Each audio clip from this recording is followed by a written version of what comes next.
Teka muna mga kapatid, magnilay muna tayo. Sa Ebanghelyo ngayon, maraming alagad ang tinalikuran si Jesus dahil mahirap unawain ang kanyang mga turo. Ngunit si Pedro ay nanatiling tapat at sinabi, Panginoon, kanino kami pupunta?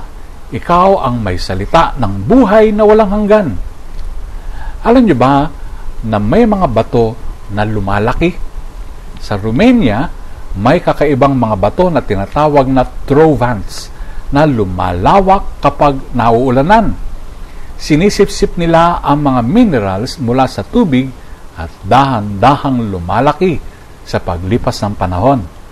Bagamat tila patay at hindi gumagalaw, ang mga batong ito ay patuloy na nagbabago. Ganyan din ang ating pananampalataya, mga kapatid. Minsan, mahirap intindihin ang mga salita ni Jesus at maaari tayong magduda.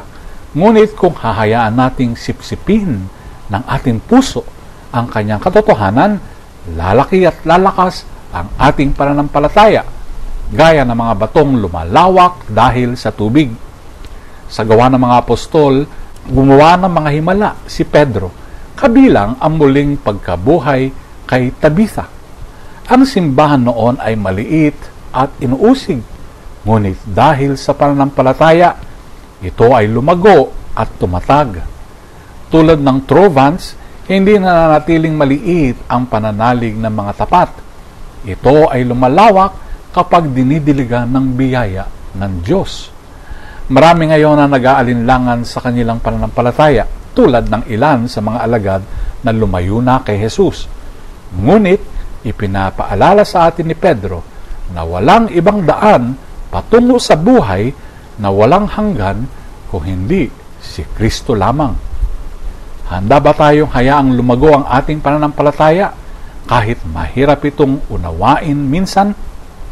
Mananatili ba tayo kay Jesus na siyang tanging makapagbibigay ng buhay? Pagnilayan natin ang mga ito. Amen.